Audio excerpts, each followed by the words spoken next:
March 1ನೇ ತಾರೀಕು ಬೆಂಗಳೂರಿನ ರಾಮೇಶ್ವರಂ ಕೆಫೆಯಲ್ಲಿ ಆದಂತಹ ಬ್ಲಾಸ್ಟ್ ಪ್ರಕರಣಕ್ಕೆ ಸಂಬಂಧಪಟ್ಟ ಹಾಗೆ ಎನ್ಐಎ ಅಧಿಕಾರಿಗಳಿಗೆ ಸದ್ಯ ಪ್ರಕರಣ ವರ್ಗಾವಣೆಯಾಗಿದೆ. ಅವರು ತನಿಖೆಯನ್ನ ಚುರುಕುಗೊಳಿಸಿದ್ದಾರೆ. ಸಿಸಿಟಿವಿ ಫುಟೇಜ್ ಲಭ್ಯವಾಗಿದ್ರೂ ಕೂಡ ಆರೋಪಿಯ ಬಗ್ಗೆ ಕ್ಲೂ ಇನ್ನೂ ಕೂಡ ಸಿಕ್ಕಿಲ್ಲ. ಹೀಗಾಗಿ ಎನ್ಐಎ ಅಧಿಕಾರಿಗಳು ಆತನ ಫೋಟೋ ರಿಲೀಸ್ ಮಾಡಿದ್ದಾರೆ.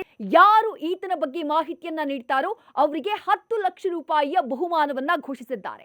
ಆ ಫೋಟೋನ ನೀವೀಗ ಗಮನಿಸ್ತಾ ಇದ್ದೀರಿ. ಅದರಲ್ಲಿ ಬಹಳ ಕ್ಲಿಯರ್ ಕಟ್ ಆಗಿ ಮೆನ್ಷನ್ ಮಾಡಿದ್ದಾರೆ ಎನ್ಐಎ ಅಧಿಕಾರಿಗಳು.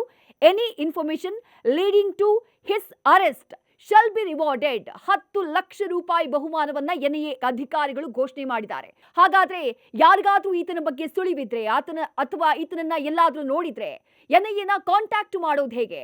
ಟೆಲಿಫೋನ್ ನಂಬರ್ನ ಕೂಡ ರಿಲೀಸ್ ಮಾಡಿದ್ದಾರೆ. ಅದನ್ನ ಹೇಳ್ತಾ ಹೋಗ್ತೀನಿ. 080 295 10 900.